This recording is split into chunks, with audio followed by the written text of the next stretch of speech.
ونستغفره ونؤمن به ونتوكل عليه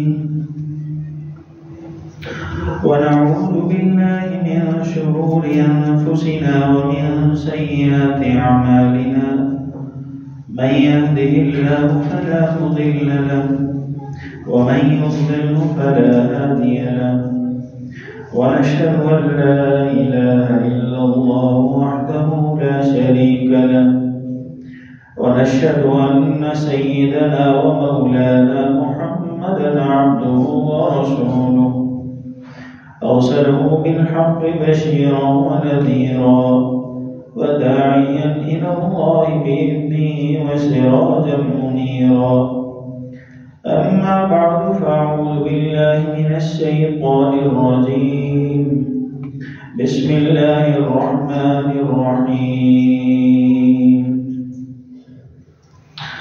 ولا تباشروهن وأنتم عاكفون في المساجد وقال الله تعالى شهر رمضان الذي أنزل فيه القرآن هدى للناس وبينات من الهدى والفرقان وقال الله تعالى إنا أنزلناه في ليلة القدر وما أدراك ما ليلة القدر ليلة القدر خير من ألف شهر تنزل الملائكة والروح فيها بإذن ربهم من كل أمر سلام هي حتى مطلع الفجر آمنت بالله صدق الله العظيم وصدق رسوله النبي الكريم ونحن على ذلك لمن الشاهدين والشاكرين والحمد لله رب العالمين اللهم صل على سيدنا محمد وعلى آل سيدنا محمد وبارك وسلم اللهم صل على سيدنا محمد وعلى آل سيدنا محمد وبارك وسلم اللهم صل على سيدنا محمد وعلى آل سيدنا محمد وبارك وسلم قرآن کریم میں اللہ تعالیٰ ارشاد فرما رہے ہیں یہ جو قرآن ہے اس کو ہم نے ایک مخصوص رات میں نازل کیا ہے فی لیلۃ القدر فی ظرف ہے اور قرآن مظروف ہے جیسے ایک گلاس میں عام سے گلاس میں کوئی اونچے درجے کا مشروب ہو تو اس گلاس کی قیمت بڑھ جاتی ہے ایسے ہی قرآن کریم یہاں بتا رہا ہے فی لیلۃ القدر رات تو وہ بھی ایک عام سی رات تھی جیسے ہی قرآن کریم اس رات میں نازل ہوا تو قرآن پاک کی برکت کی وجہ سے اللہ تعالیٰ نے اس کی شان میں اضافہ فرما دیا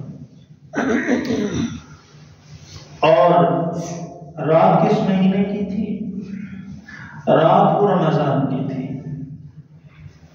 شہر رمضان الذی انزل فیہ القرآن میں نے رات بھی عرض کیا کہ اللہ کے رسول علیہ السلام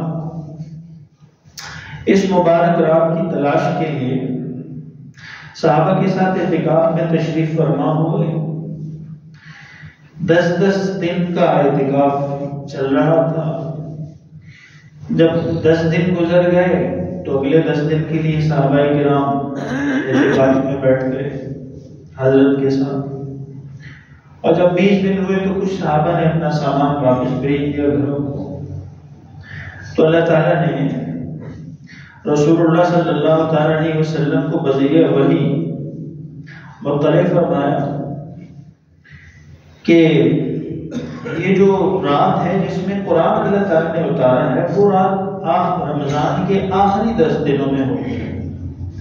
تو رسول اللہ صلی اللہ تعالیٰ علیہ وسلم نے ان صحابہ کو دوبارہ کہلوا بھیجا کہ وہ اپنا سامان واپس منگوا لیں، اور اگر میرے ساتھ اعتکاف کرنا چاہیں تو اگلے 10 دن کا بھی اعتکاف فرمائیں۔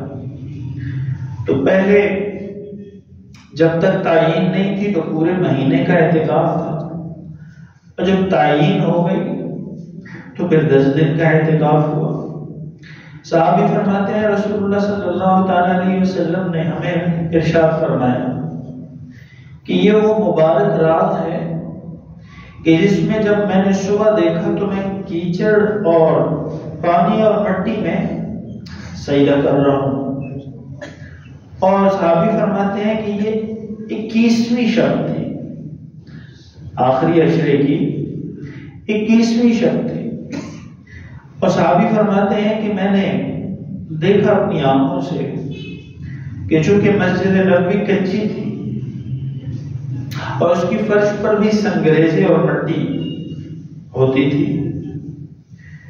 اور شاید بہت کم حضرات کو علم ہوگا کہ مسجد نبوی میں 9 ہجری تک کوئی روشنی نہیں تھی۔ 9 سال حضور کی مسجد میں 9 سال تک کوئی روشنی، کوئی کمکما اور کوئی روشنی کا نظام نہیں تھا۔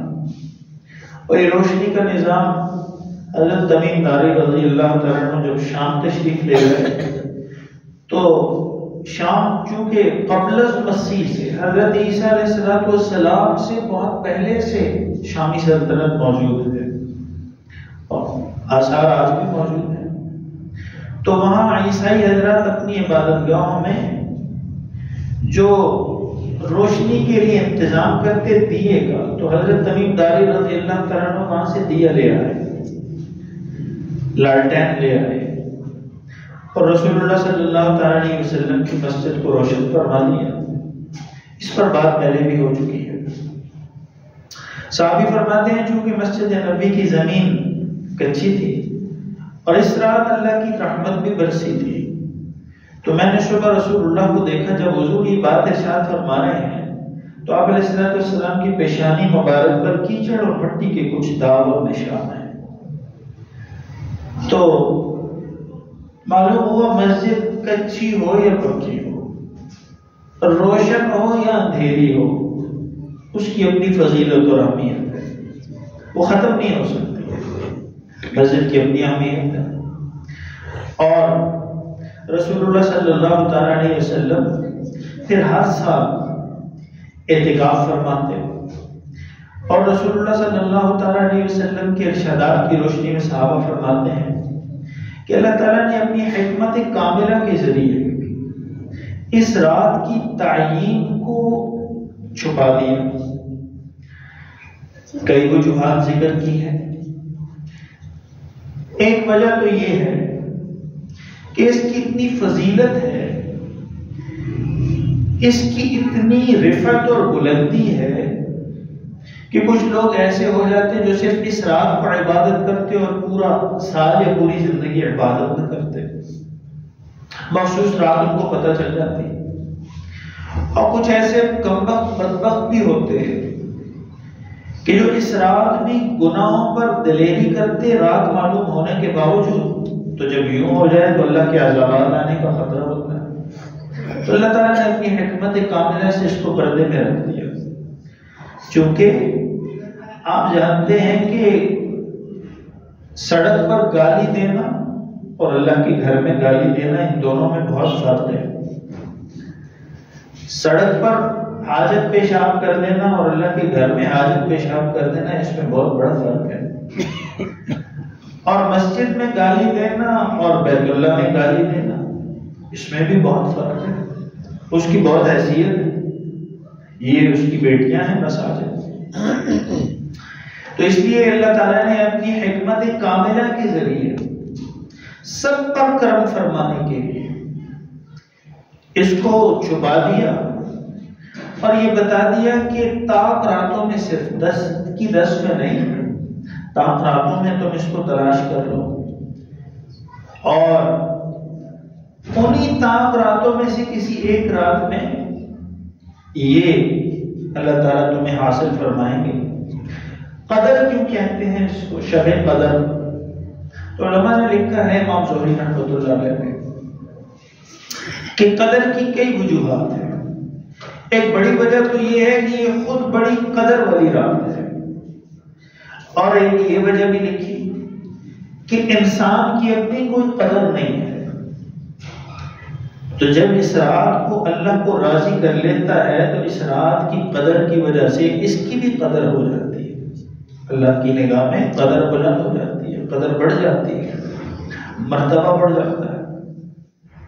رات کو بھی جیسے میں نے عرض کیا کہ اللہ فرما رہے ہیں خیر من الف شہر، 84 سال سے زیادہ، 84 سال کو عبادت کرے، اس سے زیادہ اس ایک رات میں اگر کر لے تو اس سے زیادہ بہتر ہے۔ خیر عربی میں 19-20 کے فرق کے لیے نہیں آتا، بہت بڑا فرق ہو تو تب اللہ تعالیٰ خیر کا لفظ لاتے ہیں قرآن کریم میں۔ تو معلوم ہوا کہ 84 سالوں یا 1000 مہینے سے بھی بہت اونچی رات ہے۔ اور قرآن کریم نے ایک دوسری جگہ علماء نے لکھا کہ عربوں میں ایک محاورہ تھا، اور قرآن پاک کی آیت بتا رہی ہے الف سنۃ بضعۃ سنین، کہ ان کا دل کرتا ہے یہ 1000 سال جئیں۔ تو معلوم یہ ہوا، مفسرین نے لکھا ہے کہ یہ نہیں ہوتا تھا کفار یا مشرکین کا، یہ اللہ کے نافرمانوں کا کہ ہم 1000 سال جئیں، معلوم ہوا کہ ہمیشہ جیتے رہے، کبھی موت نہ آئے۔ تو مفسرین نے لکھا ہے کہ الف شہر سے مراد یہ ہے کہ اس رات کی قدر سارے زمانے کے لیے، صرف 84 مہینے یا 84 سال یا 1000 مہینے کے لیے نہیں ہے، سارے زمانے پر محیط ہے۔ اور اسی طرح کتنا زیادہ ہے، تو جو حساب اور کتاب کے مصنوعی اندازے انسانوں نے منتخب کر رکھے ہیں اپنے لیے، اور میں یہ ان سے اوپر ہے۔ وما ادراک ما لیلۃ القدر، تمہیں اتنا بتا دیا ہے کہ یہ 1000 مہینوں سے افضل اور بہتر رات ہے۔ کتنی بہتر ہے تم کیا جانو، کتنی بہتر ہے تمہیں نہیں پتہ چل سکتا۔ اور مفسرین نے یہ بھی لکھا کہ اللہ تعالیٰ نے حضرت سلیمان علیہ السلام کو جو حکومت عطا فرمائی وہ 500 مہینے کی دی۔ کتنی؟ 500 مہینے۔ اور چونکہ ان کی حکومت زمین اور انسان و جن، چرند پرند، درند چوپائے، یہ ساری جتنی مخلوقات ہیں ان سب پر اللہ تعالیٰ نے ينبغي ملک لا ينبغي لأحد من ملک لا ينبغي لأحد من بعدی، قرآن کریم نے کہا ملک لا ينبغي لأحد من بعدی، اللہ بادشاہی دینی ہے تو ایسی عطا فرمائے جو میرے بعد کسی کو نہ دی ہو، نہ پہلے ہو نہ بعد میں ہو۔ تو قرآن کریم بتا رہا ہے کہ سلیمان علیہ السلام کو اللہ تعالیٰ نے بادشاہت عطا فرمائی، اور کتنے دن؟ 500 مہینے۔ اور ایک دوسرے نیک دل بادشاہ جن کو قرآن کریم نے ذکر کیا ہے، تو ان کو کہتے ہیں ذوالقرنین۔ تو تاریخ میں لکھا ہے کہ 2 نیک دل بادشاہ گزرے ہیں پوری زمین پر، سلیمان اور ذوالقرنین، اور 2 ظالم بھی گزرے ہیں، وہ چنگیز اور جس کو سکندر مقدونی کہتے ہیں، تو 2 ظالم بھی گزرے ہیں۔ تو ذوالقرنین جو بادشاہ ہیں، وَيَسْأَلُونَكَ عَنْ ذِي الْقَرْنَيْنِ، قرآن کریم نے کہا ایسی بادشاہت تھی کہ سورج چڑھنے کی جگہ سے سورج ڈوبنے کی جگہ تک انہی کی حکومت تھی۔ معلوم ہوا مشرق اور مغرب کی بادشاہت اللہ تعالیٰ نے عطا فرمائی، اور انہوں نے اس بادشاہت کو اللہ کے دین کے زمین پر نفاذ اور اس کی مخلوق کی خیر بہتری فلاح اور بھلائی کے لیے استعمال کیا، تو اللہ تعالیٰ نے قرآن کریم میں ذکر کیا ان کا، حالانکہ وہ نبی نہیں ہے۔ تو ذوالقرنین کو بادشاہ کو بھی اللہ تعالیٰ نے 500 مہینے کی حکومت عطا فرمائی، تو 500 سلیمان علیہ السلام کے مہینے اور 500 ذوالقرنین کے مہینے، تو کتنے ہو گئے؟ 1000 مہینے۔ تو بعض علماء نے لکھا ہے کہ اللہ تعالیٰ یہاں بتا رہے ہیں خیر من الف شہر، یہ سلیمان اور ذوالقرنین کے 1000 مہینوں کی بادشاہت میں کی گئی ہر خیر سے اس ایک رات میں عبادت کرنا اس ساری خیر سے بہتر ہے۔ اتنی بڑی رات ہے، اور کیوں نہ ہوتی؟ یہ کتاب جو آئی ہے جیسے لگی ہے اس رات کو، تو اس رات کو عرشوں پر لے گئی ہے، اس رات کی عظمت بڑھ گئی۔ تو آپ سمجھ سکتے ہیں کہ قرآن کریم جس رات میں اترا اس رات کو شرف، جس مہینے میں اترا اس مہینے کو شرف، جن شہروں میں اترا ان شہروں کو شرف، جس ہستی پر اترا جس کے سینے پر اترا اس سینے کو شرف، جن شاگردوں کے سامنے اترا ان شاگردوں کو شرف۔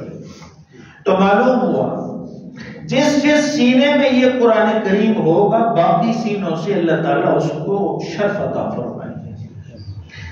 اور شرف کی کیا مثال ہوگی؟ جس سینے میں ہو قرآن، تو رسول اللہ صلی اللہ تعالیٰ علیہ وسلم نے فرمایا کہ اس کے اماں ابا کو ایک سنہرا تاج قیامت کے دن اعزاز کے طور پر کراؤن پہنایا جائے گا، اور اللہ تعالیٰ فرمائیں گے وَارْتَقِلْ وَرَتِّلْ كَمَا تُرَتِّلُ فِي الدُّنْيَا۔ یہ جنت کی سیڑھی ہے، درجے ہیں، سٹیپس ہیں، منزلیں ہیں، یہ پڑھتے جاؤ قرآن کریم کو اور ان کو چڑھتے جاؤ۔ اور جس کے پڑھنے والے کو والدین کو اتنا شرف ہے کہ وہ سینے میں رکھے تو اس کے والدین کو عزت اور تاج، تو اس کی اپنی عزت اور اکرام کی کیا حالت ہوگی اللہ کی بارگاہ میں۔ اس لیے ہم عرض کرتے ہیں بار بار کہ ہم اپنے بچوں کو، میں اس نظریے کا آدمی ہوں کہ اپنے بچوں کو دنیاوی تعلیم اعلیٰ درجے کی ضرور دیں، لیکن دین کی تعلیم سے ان کو محروم نہ فرمائیں، ان کو قرآن کریم کی تعلیم سے محروم نہ کریں۔ ان کو قرآن کی تعلیم ہوگی تو ان کی زندگی سکھی، سکون، راحت، چین، اطمینان والی ہوگی۔ آپ کے بھی کارآمد ہوں گے، اپنے بھی کارآمد ہوں گے، آپ کے بھی کام آئیں گے، اپنے بھی کام آئیں گے۔ دنیا اللہ تعالیٰ بھی عطا فرمائیں گے اور عزتیں بھی اللہ تعالیٰ عطا فرمائیں گے، چونکہ یہ عزت والی کتاب ہے، شرف والی کتاب ہے۔ ایک رات میں اتری تو اس رات کی عزت کتنی لے گئی، تو جس سینے جس شخص کے دل میں ہوگی اس شخص کی عظمت اور اہمیت اور مقام کتنا ہوگا۔ تو قرآن کریم بتا رہا ہے کہ اللہ تعالیٰ نے اس رات کو بہت زیادہ شرف عطا فرمایا، لیکن اسی طرح اس رات میں گناہ کرنے کی مذمت بھی بہت ہے۔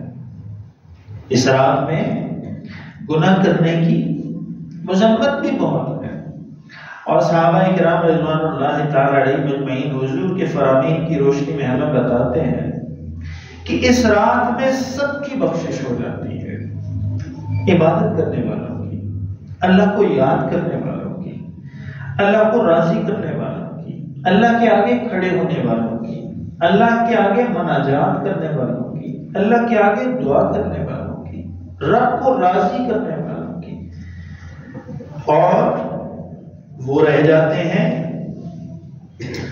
کہ جو گناہوں میں ہوں۔ اور پھر گناہ بھی گنتی ہے کہ سب سے پہلا جو بڑا گناہ ہے وہ سب سے بڑا گناہ وہ ہے اس رات میں محرومی کا سبب بننے والوں کے لیے ماں باپ کی نافرمانی کرنا، اس کی مغفرت نہیں ہوگی، اس کی بخشش نہیں ہوگی۔ تو مجھے اور آپ کو ہر گھڑی اللہ تعالیٰ اس گناہ سے محفوظ رکھے، اور جو مبتلا ہیں کسی بھی طرح اللہ تعالیٰ ان کو توبہ طائب ہونے کی ہم سمیت سب کو توفیق عطا فرمائے۔ عید الفطر کو زندگی رہی انشاءاللہ تو 7ویں پارے کا ایک رکوع ہے، اس پر بات ہوگی عید الفطر کے دن انشاءاللہ، زندگی رہی اس میں اللہ تعالیٰ فرماتے ہیں قل آؤ تعالو، آ جاؤ، اتلو ما حرم ربکم علیکم، آؤ میں تمہیں بتاؤں کیا چیزیں میں نے تم پر حرام کی ہیں۔ اللہ تشرکو بی شیئا، شرک حرام ہے، شرک نہیں کرنا، کسی بھی طرح کا شرک ہو، اور وبالوالدین احسانا۔ پورے رکوع میں ایک آیت اللہ تعالیٰ نے اپنے بارے میں کہی ہے، اور باقی ساری آیات والدین، مخلوق، جتنے دیگر معاملات ہیں ان پر بات کی ہے۔ تو والدین کو شرک کے بعد اللہ تعالیٰ نے ذکر کیا، والدین کا بتا دیا کہ اللہ اور اس کے رسول کی بات کے بعد اگر کسی کی بات کا درجہ ہے تو وہ ماں باپ ہے۔ تو بہرحال اس کو بھی معلوم کر دیا جاتا ہے کہ جو ماں باپ کی دعا نہ لے سکے، اور حضور جیسی ہستی کی بددعا بھی ہے رمضان کے حوالے سے کہ وہ بھی ہلاک اور برباد ہونے کے قابل ہے کہ جو رمضان المبارک کا مہینہ 30 دن پائے، روزے رکھے، سحری افطاری کرے، اور پھر بھی یہ اپنے ماں باپ سے گستاخ ہو، ان سے برا رویہ کرے، ان سے ظلم و زیادتی کرے، تو یہ کوئی انسان ہے؟ انسان نہیں ہے یہ۔ اور دوسرا فرمایا کہ اس شخص کی بھی مغفرت نہیں ہوگی اس رات میں جب تک کہ وہ اس گناہ کو چھوڑ نہ دے۔ یہاں یہ مراد ہے، ایک آدمی ہے وہ اس رات میں اللہ تعالیٰ سے اپنی سب کی کیے ہوئے کی توبہ چاہتا ہے، تو یہ بعید ہے کہ اللہ تعالیٰ توبہ قبول نہ کرنا، یہ کیسے ہو سکتا ہے؟ اور تو دروازے کھلے ہیں، سیل لگی ہوئی ہے، معافی اور مغفرت کے پروانے بانٹے جا رہے ہیں۔ تو اگر کوئی اس رات سے پہلے یا کسی بھی وقت ان میں سے کسی بھی گناہ سے توبہ کر لے تو اللہ تعالیٰ کی مغفرت اور رحمت تو اس کو اچکنے کے لیے، اس کو لینے کے لیے تیار ہے۔ اور دوسرا وہ شخص میں نے عرض کیا کہ جو اتنی بڑی رات، کتنی اہمیت درس کی ہم نے، خیر من الف شہر، 1000 مہینوں سے زیادہ افضل رات ہے۔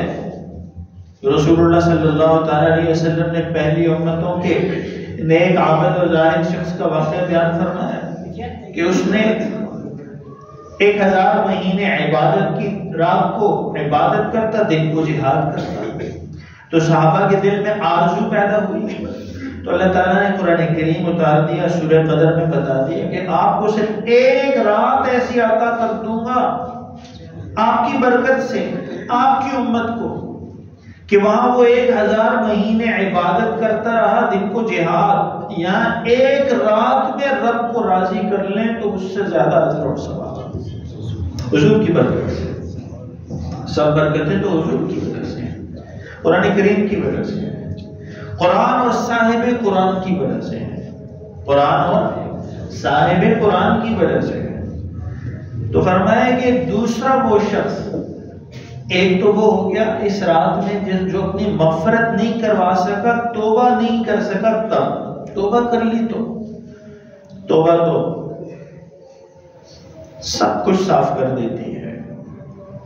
اور دوسرا وہ شخص جو عادی نشہ کرنے والا ہو، عادی نشہ کرنے والا ہو، تو اللہ تعالیٰ میری اور آپ کی، ہماری آنے والی نسل کی بھی نشوں سے حفاظت کرنا۔ بہت بڑا مسئلہ ہے یہ آج کے زمانے کا، جس کو پڑ جائے، جس خاندان میں ایسی کوئی آ جائے آفت، مصیبت، تو آپ ان سے پوچھیں، ان کے دکھ کا اندازہ کوئی نہیں کر سکتا۔ اور لگ جاتا ہے آدمی کھیل کھیل میں، یہ جو کچی عمریں ہیں نا، اور جب خون تراکم اور جوش میں ہوتا ہے تو دوست آپ لگا دیتے ہیں، اور اس وقت اتنی قوت ارادی ہوتی ہے، انسان کہتا ہے نہیں تمہیں نشہ ہو سکتا ہوگا اس سے، یا لوگوں کو ہوتا ہوگا، مجھے نہیں ہوگا، میں کر کے بتاتا ہوں۔ تو کچی عمر کچی عقل، تو نشے پہ آ گئے۔ اب یونیورسٹی پڑھ رہے ہیں لیکن نشہ کر رہے ہیں، بیٹی یونیورسٹی پڑھ رہی ہے نشہ کر رہی ہے، بیٹا یونیورسٹی پڑھ رہا ہے نشہ کر رہا ہے، آپ کی ساری تعلیم گاہیں نشے کا مرکز ہے۔ ایسے گروہ ہیں جو منشیات وہاں سپلائی کر رہے ہیں، اور پورے نیٹ ورکس ہیں، پارٹیز میں نشے ہو رہے ہیں، گیدرنگز میں نشے ہو رہے ہیں، اور ایسی چیزوں میں نشہ دے رہے ہیں دینے والے کہ وہ کوئی ٹافی ہوگی، کوئی ایسی چیز ہوگی۔ اللہ ہمیں نہیں دکھایا، اللہ نے ہمیں اللہ دکھانے سے بھی بچائے، دیکھنے سے بھی بچائے۔ جس گھر میں ہے اللہ تعالیٰ اس گھر کو اس مرض سے نجات عطا فرمائے، ان پر رحم فرمائے۔ ایک گھر تباہ نہیں ہوتا، کئی گھر تباہ ہو جاتے ہیں، کئی گھر۔ صبح بھی طلاق نکاح کے مسئلے میں بات ہوئی تو آپ جب کسی وکیل صاحب سے یا کورٹ کچہری میں آنے جانے والوں سے پوچھیں کہ طلاق کے کیسز میں جو طلاق کے کیسز آتے ہیں تو ان میں جو زیادہ تر شکایت لکھی جاتی ہے دعوے میں وہ کیا ہوگی، تو وہ آپ کو بتائیں گے کہ لکھا ہوگا یہی لفظ ہوں گے، شوہر نشہ کرتا ہے، مارتا پیٹتا ہے اور کام کاج کوئی نہیں کرتا۔ تو نشہ اور کام کاج دو متوازی چیزیں، مخالف چیزیں ہیں، علیحدہ علیحدہ چیزیں ہیں، یا یہ نشہ کرے گا یا یہ کام کرے گا۔ کام کا بھی تو ایک نشہ ہے نا، کام کا بھی ایک نشہ ہے۔ صبح انسان اللہ تعالیٰ کے فضل و کرم سے اٹھتا ہے اور رات کی تھکن اتار کے تر و تازہ ہو جاتا ہے، اور اپنے حلال رزق اور مزدوری پہ نکل جاتا ہے، اپنے بچوں کی ضرورتیں پوری کرنے، اپنے ماں باپ کی خدمت کرنے، اپنے لیے زندگی کی ضرورت آسائش مہیا کرنے۔ تو کام کا بھی ایک نشہ ہے۔ آپ دیکھتے ہیں کاروبار والے لوگ صبح جاتے ہیں، شام کو دیر سے آتے ہیں، تو کام کرنے کا، پیسہ کمانے کا، حلال کمانے کا بھی ایک نشہ ہے۔ اچھی بات ہے، بہت اچھی بات ہے۔ میں تو کہتا ہوں کہ سب کو محنت کرنی چاہیے، مجھ سمیت سب مزدوری کریں، محنت کریں، صبح بھی کریں، شام میں بھی کریں، رب کو بھی راضی کریں، حلال کمائی بھی کریں۔ تو کام کرنے کا بھی ایک نشہ ہے، اور ایسے ہی نہ کام کر کے نشہ کرنے کا بھی ایک نشہ ہے۔ کام نہیں کر رہے بس صرف نشہ کر رہے، بہن سے لے گا، ماں سے لے گا، بھائی سے لے گا، پھوپھی سے لے گا، چچا سے لے گا، جب ملنا بند ہو جائے گا چوری بھی کرے گا، ڈاکہ بھی ڈالے گا، اور پھر ادھار بھی دے گا، اور بہت کچھ ہوگا۔ تو کتنی برائی والی چیز ہے کہ اللہ تعالیٰ فرما رہے ہیں اس رات میں سب کو سیل لگ گئی معافی کی، لیکن یہ رب کا نشہ لگانے کی بجائے اپنے غلیظ نشوں میں ڈوبا ہوا ہے، اس کو اللہ کا نشہ ضرورت نہیں ہے تو جانے دو، اس کو معاف بھی نہیں ہے، اس کی معافی بھی نہیں ہے۔ اور وہ شخص بھی اس رات میں خیر سے محروم رہ جاتا ہے کہ جو کینہ پرور ہو، کینہ پرور، غصہ دل میں رکھتا ہو، بات ہو گئی آئے گئی، لیکن اس نے غصے میں بات دل میں رکھی ہے 20 سال سے 30 سال سے، برابر آؤ گے نا، برابر کرو۔ یا جس کے ساتھ دشمنی ہے اس کی کوئی بری خبر ہے تو اس کو خوشی محسوس ہو رہی ہے، اچھا وہ اس کا بیٹا گر گیا، اچھا وہ اس کا بیٹا فیل ہو گیا، اچھا وہ اس کا بیٹا نوکری سے نکال دیا۔ کینہ، تو کینے سے بھی دل کو، سینہ ہو تو بے کینہ ہو، سینہ ہو تو بے کینہ ہو، صاف ہو، اور یہ صاف ایسے نہیں ہوتا، اس کے لیے صاف ویم اور وہ چیزوں کی ضرورت نہیں پڑتی، اس کے لیے قرآن کریم اور نیک لوگوں کی صحبت ہوگی تو اللہ تعالیٰ اس سینے کو صاف فرمائیں گے۔ قرآن سے صاف ہوتا ہے سینہ، یہ اس کا ویم ہے، اور یہ اس کا مانجنے والی وہ جو چیز ہوتی ہے برتنوں کی، یہ وہ ہے قرآن پاک، یہ دلوں کی شفا ہے، دکھی دلوں کی، ٹوٹے دلوں کی۔ تو قرآن کریم بتا رہا ہے کہ یہ وہ رات ہے کہ جس رات کی پہچان کے لیے اور جس رات کی تلاش کے لیے رسول اللہ صلی اللہ تعالی علیہ وسلم جیسی مغفور اور مکرم اور محترم ہستی نے بھی اعتکاف فرمایا ہے، تلاش کی، دیکھنا چاہا ہے وہ کون سی رات ہے جس میں اللہ تعالیٰ کی طرف سے اتنے مغفرت کے فیصلے ہوتے ہیں، اتنی کھلی چھوٹ ہو جاتی ہے۔ اور قدر کا ایک مطلب علماء نے تقدیر بھی لکھا ہے کہ اس رات میں فرشتوں کو پرچیاں تقسیم ہو جاتی ہیں، کتنے بچے آنے ہیں، کتنے جانے ہیں، کتنے بیمار ہونے ہیں، کتنے صحت یاب ہونے ہیں، کن کی بگڑی بننی ہے اور کن کی بڑی بنی ہوئی کو بیچ ہڈیاں وہ چوراہے میں ہڈیاں ٹوٹ جاتی ہیں، کن کو ترقی دینی ہے اور کن کو تنزل میں دھکیلنا ہے، کنوں نے رب کو پہنچنا ہے اور کنوں نے دنیا میں آنا ہے۔ یہ فیصلے کی جو پرچیاں ہیں یہ بھی اللہ تعالیٰ اس رات میں فرشتوں کو تقسیم فرما دیتے ہیں۔ اور قرآن کریم کہہ رہا ہے تنزل الملائکہ والروح فیہا، اس رات میں ملائکہ اور سید الملائکہ حضرت جبرائیل علیہ السلام وہ بھی تشریف لاتے ہیں، اور جو عبادت میں مشغول ہے، رب کی فرمانبرداری میں ہے،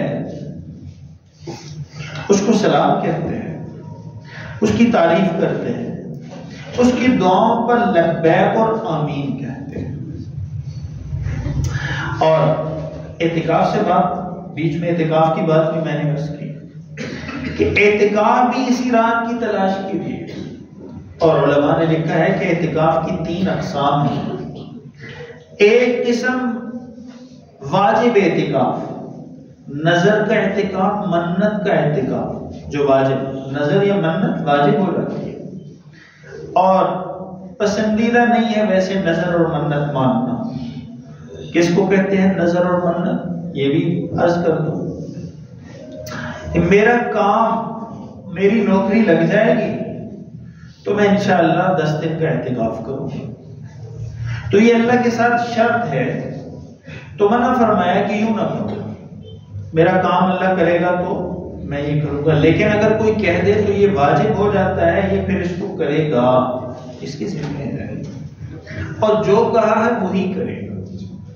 اعتکاف کا کہا تو اعتکاف کرے گا، اور کوئی اور چیز منت اپنے اوپر واجب کر لی، نظر، تو وہی اس کو کرنی پڑے گی۔ اللہ نے تو نہیں کہا یوں کرو، خود ہی کہا اللہ کو، تو پھر اللہ کی شان ہے کہ جو کہا ہے وہ پورا کرو۔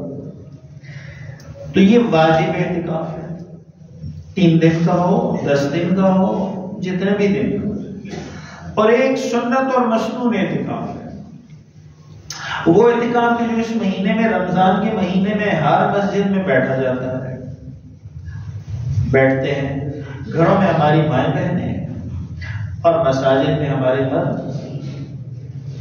تو مسنون اعتکاف، وہ اعتکاف جو رسول اللہ صلی اللہ تعالی علیہ وسلم ہر سال 10 دن کا فرماتے تھے، اور ازواج مطہرات فرماتی ہیں شد میذرہ، کمر کو کس لیتے تھے، کمر کو کس لیتے تھے، اور حضور کمر کو کتنا کستے ہوں گے کہ قرآن کریم کہہ رہا ہے فَسَبِّحُ لَيْلًا طَوِيلًا، قرآن کی آیت ہے فَسَبِّحُ لَيْلًا طَوِيلًا، پوری رات اللہ کی پاکی بیان کرنے والی ہستی، ہر دم اللہ کو نہ بھولنے والی ہستی۔ اور کتنا آگے چلے جاتے ہیں کہ گھر والے فرما رہے ہیں کمر کس لیتے ہیں، اور گھر والوں کو بھی تیار کرتے ہیں۔ تو معلوم ہوا کہ انسان نیکی خود بھی کرے اور اپنے گھر کے ماحول کو بھی نیکی پر لائے، کوشش کرے، محبت سے، حکمت سے، طریقے سے۔ تو مسنون اعتکاف، اور یہ سنت علی الکفایہ ہے، کچھ لوگ بھی اگر بیٹھ جائیں تو سب کی طرف سے سنت ادا ہو جائے گی، اور اگر کوئی بھی نہ بیٹھے تو سب کے سب بستی والے گنہگار ہوں گے۔ اور پھر اعتکاف کا جو ڈیکورم ہے وہ بھی بہت سخت ہے کہ آپ اعتکاف بیٹھے ہیں تو بلا ضرورت آپ ٹوائلٹ نہیں جا سکتے، آپ نسوار نہیں لگا سکتے، آپ سگریٹ نہیں پی سکتے، گندی بات نہیں کر سکتے، گالم گلوچ نہیں کر سکتے، تھوک تھاک نہیں کر سکتے، اور کئی پابندیاں ہیں۔ تو یعنی اللہ تعالیٰ یہ بتانا چاہ رہے ہیں کہ میرے در پر آئے ہو تو میرا بن کر بیٹھو، بس میرے ہو کر رہو اور بکھیڑوں کو چھوڑو۔ جب میرے لیے آئے ہو تو خالص میرے ساتھ بات کرو، میری طرف متوجہ ہو۔ تو یہ بہت ضروری بات ہے کہ اعتکاف میں جب ہم بیٹھے ہیں تو پوری توجہ اللہ کی طرف کر لیں۔ اور معتکف کا سونا بھی عبادت، اللہ تعالیٰ نے اس کو بھی عبادت کا درجہ عطا فرمایا۔ سو رہا ہے تب بھی اللہ کی طرف سے عبادت لکھی جا رہی ہے اس کی، چونکہ پاک ماحول ہے، فرشتوں کا ماحول، نورانی ماحول، اللہ کی رحمتوں کا ماحول۔ اور اسی طرح فرمایا کہ نفل اعتکاف بھی ہے، اس میں پھر امام شافعی نہیں، امام ابو حنیفہ اور آپ کے شاگرد امام محمد کا اختلاف ہے۔ امام ابو حنیفہ رحمۃ اللہ علیہ فرماتے ہیں نفل اعتکاف کی مدت کم از کم 24 گھنٹے، امام محمد فرماتے ہیں نہیں 24 گھنٹے نہیں، کچھ لمحے بھی اگر نفل اعتکاف کر لیں تو ہو جائے گا۔ تو اسی پر فتویٰ بھی ہے کہ نفل اعتکاف آپ مسجد تشریف لائیں تو کچھ دیر کے لیے آپ نفل اعتکاف کی نیت کر سکتے ہیں۔ ویسے مسجد میں کھانا پینا جائز نہیں ہے، سونا جائز نہیں ہے۔ نفل اعتکاف کر لیا، نفل اعتکاف کی نیت کر لی تو آپ سو بھی سکیں گے اس کی برکت سے اور آپ کھا بھی سکیں گے۔ تو اعتکاف کا میں نے عرض کیا کہ انتہائی قیمتی عبادت، اور اعتکاف کی عبادت کا مقصد بھی کیا ہے؟ لیلۃ القدر کی تلاش، لیلۃ القدر کی تلاش۔ تو اللہ تعالیٰ نے مجھے اور آپ کو ایک رات تو بھی میرا خیال ہے باقی ہے، اور یہ بھی اللہ تعالیٰ کا کرم ہے کہ اگر 9 دن کا اعتکاف ہوگا تو اجر تب بھی 10 دن کا اللہ تعالیٰ عطا فرمائے گا۔ 10 دن کا ہوگا تو تب بھی 10 دن کا اجر ہوگا، اور اگر 9 دن کا اعتکاف ہوگا تو 9 دن کی اجر نہیں 10 دن ہی کا اجر اللہ تعالیٰ اپنی بارگاہ سے عطا فرمائے گا۔ اور لیلۃ القدر پر تو کافی تفصیل سے میں نے عرض کیا کہ لیلۃ القدر وہ رات جو عزت والی رات ہے، جو تکریم والی رات ہے، جو احترام والی رات ہے، جو مقدروں کو سنوارنے والی رات ہے، جو رب کو راضی کرنے والی رات ہے، کہیں غفلت میں نہ گزر جائے۔ گزر گئے اگر میرے اور آپ کے دن تو کچھ جو دن باقی ہیں ہم اللہ تعالیٰ سے جو لمحے جو وقت ہے، قرآن کریم میں اللہ تعالیٰ فرما رہے ہیں، میرے سامنے کھلا ہے قرآن کریم، میں تلک ایام معدودات، گنتی کے چند دنوں کے روزے رکھواتے ہیں اللہ تعالیٰ، سارے سال کے روزے نہیں رکھواتے، صبح شام کے روزے بھی نہیں رکھواتے اللہ تعالیٰ، گنتی کے چند دنوں کے۔ تو گنتی کے چند دن گزر گئے نا، مجھے اور آپ کو کوئی پتہ چلا؟ گزر گیا وقت۔ جو 2-3 دن رہ گئے یہ بھی گزر جائیں گے، اور جو خوشی کے دن آئیں گے وہ بھی گزر جائیں گے۔ ایسے ہی انسان کی زندگی کا بھی کوئی پتہ نہیں چلتا۔ بچے ہوتے ہیں تو بال سفید ہو جاتے ہیں، پتہ چلتا ہے کسی کو؟ نہیں پتہ چلتا۔ تو معلوم ہوا کہ جو لمحہ موجود ہے اس میں اگر آپ اللہ تعالیٰ کو راضی کر لیں، اور خاص طور پر ان دنوں، ان راتوں، ان گھڑیوں میں، تو رب کی رضا اور رحمت کے دروازے کھلے۔ ڈھیلا نہ ہو، تھوڑے دن ہیں، تھوڑے سے رہ گئے، اللہ تعالیٰ کی رضا اور خوشنودی کے جو تھوڑے دن باقی ہیں، تھوڑی سی ہمت فرما کہ ان دنوں میں اللہ تعالیٰ کو منا لیں، اور آپ کا دل کہے کہ میرا اللہ مجھ سے راضی ہے، میں نے اپنے اللہ کو راضی کیا ہے۔ توبہ استغفار جیسے رسول اللہ صلی اللہ تعالیٰ علیہ وسلم نے فرمایا، 4 چیزوں کی اس مہینے میں کثرت کرو۔ 4 چیزوں کی حضور نے فرمایا صلی اللہ تعالیٰ علیہ وسلم، 4 چیزوں کی کثرت کرو۔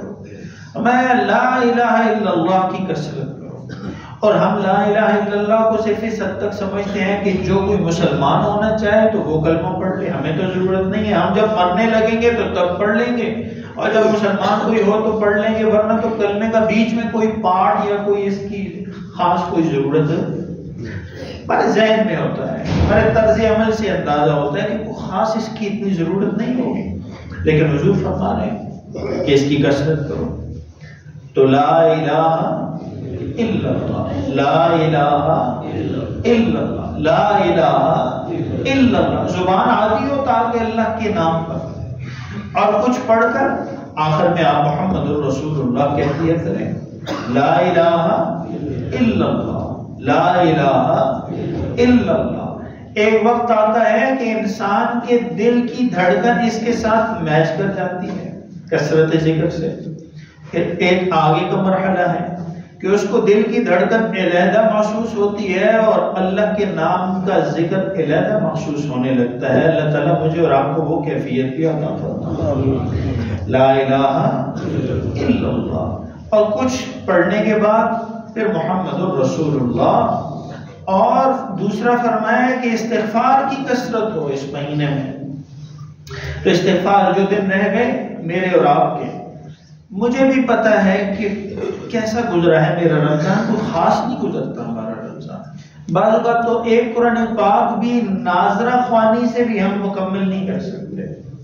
اور 20 تراویح والا کام تو بڑا پیکیج ہی بہت بھاری ہے.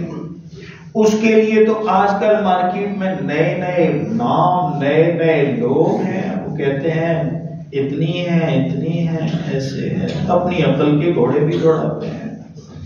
بے شک دوڑائیں، مجھے کوئی مسئلہ نہیں ہے. یہ نہیں ہے کہ آپ 20 تراویح پڑھیں گے تو مسجد کا سولر چارج ہو جائے گا اور مسجد کو فائدہ ہوگا. آپ 20 تراویح پڑھیں گے تو ہمارے اکاؤنٹ میں کوئی پیسے آ جائیں گے. اگر 20 نہ ہوتی تو ہم کو پاگل ہیں، ہم پڑھتے ہیں. ہمارا دماغ خراب ہے. آپ کو تو وہ مسئلہ پتہ چل گیا جو صحیح ہے، اور ہمارا دماغ خراب ہے کہ ہم ویسے 20 پہ ٹکرے مار رہے ہیں. تو جیسا میں یہ عرض کر رہا ہوں، 20-8 کی بحث میں نہیں پڑھتا اور اختلاف کی بات بھی نہیں کرتے. نہ میں سنتا ہوں اختلاف کی بات، نہ میں پڑھتا ہوں. مجھ سے کوئی اختلاف کی بات کرے بھی تو اللہ معافی. ہم اختلاف کی بات نہ سنتے ہیں نہ کرتے ہیں. اختلاف سے نفرتیں پیدا ہو رہی ہیں آج کل، چونکہ لوگوں کو اختلاف کے آداب کا نہیں پتا. علمی اختلاف کیا چیز ہے، اختلاف کرتے کیسے ہیں، اس چیز کا نہیں پتا. لوگ اپنا غصہ نکال رہے ہوتے ہیں، سمجھا رہے ہوتے ہیں، سمجھنے کی بجائے پوچھنے کی بجائے آپ کو قائل کر رہے ہوتے ہیں. اس لیے بحثوں میں نہیں پڑھنا چاہیے.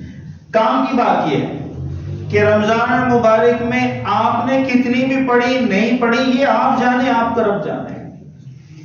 لیکن جب اللہ تعالیٰ سے دعا مانگیں تو دل میں یہ نیت ضرور ہو کہ یا اللہ میرا روز جو رمضان گزرا ہے اس کی بیلنس شیٹ سے میں بخوبی واقف ہوں. مجھے پتہ ہے کیسا گزارا ہے میں نے. اللہ جیسا بھی گزار دیا ہے تیری رحمت کا واسطہ تو قبول کر، معاف کر، اور رمضان کو میرے لیے رحمت کا ذریعہ بنا. میں یہ عرض کر رہا ہوں. اور حضرت ابو الدرداء رضی اللہ تعالیٰ عنہ فرماتے ہیں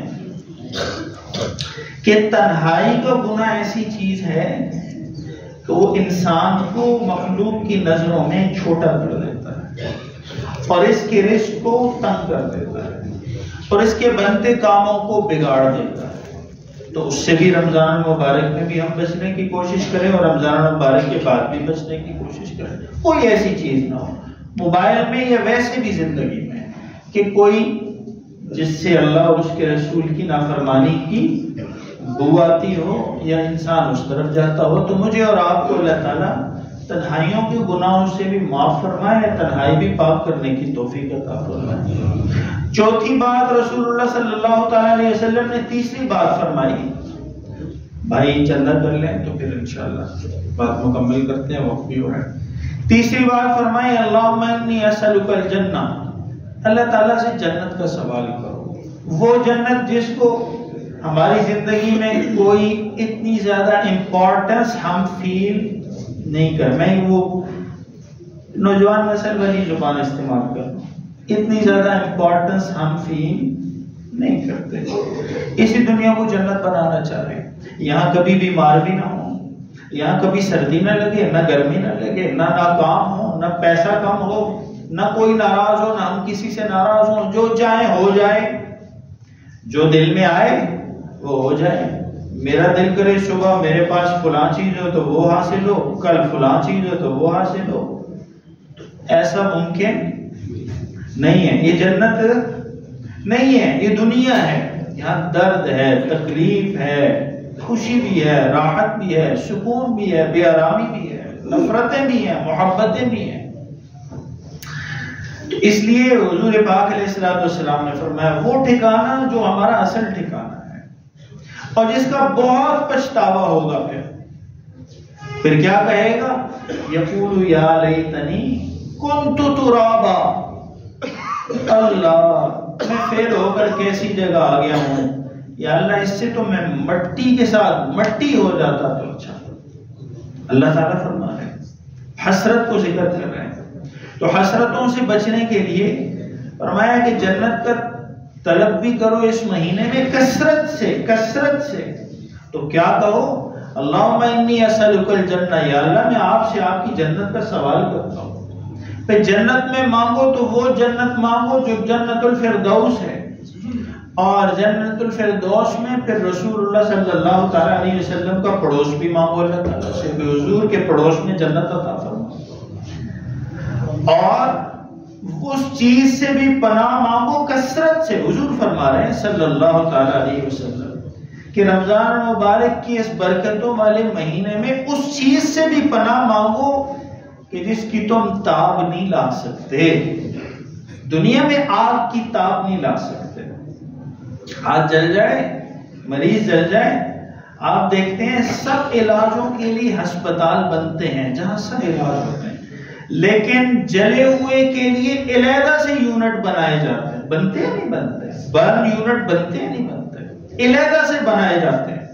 اور پھر ڈاکٹر حضرات بیٹھے بھی ہیں مجمع میں بھی، میں چونکہ طبیب نہیں ہوں، لیکن یہ کہا جاتا ہے، ویسے تو ہوتا ہے نا کہ جی 50% دل کام کر رہا ہو، جگر کام کر رہا ہو تو چل جاتا ہے کام، لیکن جلے ہوئے کا ایسا نہیں ہوتا۔ وہ 50% جلا ہو تو پھر تو گیا بیچارہ، 50% والا بھی سروائیو نہیں کر سکتا۔ تو جب دنیا کی آگ کو برداشت نہیں کر سکتے تو اللہ کی دہکائی ہوئی آگ کو کیسے برداشت کر سکتے؟ تو فرمایا جہنم سے بھی بچنے کی کثرت سے دعا مانگو، اللہم انی اعوذ بک من النار، یا اللہ مجھے آگ سے بھی حفاظت کرنا۔ ایک اور دعا بھی عرض کر دوں جو میں عرض کرتا رہا ہوں، باتیں قرآن کریم کی تفسیر بھی صبح عرض کرتا رہا ہوں، ایک اور دعا بھی مانگ لیا کریں، زمانہ ایسا ہے آپ کو دعا بتا دوں، وہ دعا بھی مانگ لیا کریں۔ رسول اللہ صلی اللہ تعالیٰ علیہ وسلم کی دعا ہے، اور اس دعا میں حضور کا کمال ملاحظہ فرمایا۔ حضور نے فرمایا اللہم انی اعوذ بک من الشک والشرک، یا اللہ مجھے شک سے بھی محفوظ فرما، شرک سے بھی محفوظ فرما، شک سے بھی محفوظ فرما اور شرک سے بھی محفوظ فرما۔ شک سے محفوظ ہونے کی دعا بھی مانگنی چاہیے۔ شک آ جائے تو رب کی ذات پر بھی شک آ جاتا ہے، شک آ جائے تو رسول اللہ کی ہستی پر بھی شک آ جاتا ہے، شک داخل ہو جائے تو احکام اسلام میں بھی شک داخل ہو جاتا ہے، روزہ ہے یا نہیں ہے، تراویح ہے یا نہیں ہے، شک ہے۔ تو اللہ تعالیٰ کے رسول نے شرک سے پہلے دعا فرمائی، معلوم ہوا شک ہوگا تو شرک اس کے بعد ضرور آ جائے گا۔ فرمایا اللہم انی اعوذ بک من الشک والشرک، اللہ مجھے شک سے بھی میری حفاظت فرما، شرک سے بھی حفاظت فرما۔ مجھے اور آپ کو اللہ تعالیٰ کہے سنے کو قبول فرمائیں، اور جو رمضان کے باقی ایام دن ہیں، گھڑیاں ہیں، ان کو اپنی مرضی اور اطاعت کے مطابق گزارنے کی توفیق عطا فرمائیں۔ صدقۃ الفطر کے حوالے سے میں نے عرض کیا تھا، اس کی 4 کیٹیگریز ہیں، گندم، جو اور کھجور اور کشمش، ہر آدمی کی مالی حیثیت کے مطابق، ہر آدمی کی مالی حیثیت ہر ایک کو اپنی پتہ ہے، اس کی حیثیت کے مطابق مسائل عرض کر چکے ہیں، نہ پتہ ہو آپ تنہائی میں پوچھ سکتے ہیں، وقت پورا ہو گیا ہے اس لیے میں اس ڈیٹیل میں نہیں جاتا۔ زیادہ تر لوگ گندم والے پہ دیتے ہیں یا اس پہ فٹ آتے ہیں، تو گندم کا نصاب ہمارے علماء نے، اسلام آباد پنڈی کے علماء نے تقریباً 250 روپے کہا ہے فی نفر، تو فیملی کے سارے لوگوں کی طرف سے جو سربراہ ہوگا وہ دے گا، چاہے 1 سال کا بچہ ہے یا 2 سال کا ہے گھر میں، اس کی طرف سے بھی صدقۃ الفطر ادا کیا جاتا ہے۔ وہ عید سے پہلے دینا ضروری ہے، دے دیں گے تو اللہ تعالیٰ کے ہاں وہ شرف قبولیت بھی پائے گا اور آپ کے روزوں کی قبولیت کا ذریعہ بھی بنے گا۔ اسی طرح عید الفطر کی نماز یہاں پر انشاءاللہ 7:30 بجے ہوگی۔ اللہ تعالیٰ ہمیں سمجھنے کی، عمل کی توفیق عطا فرمائے۔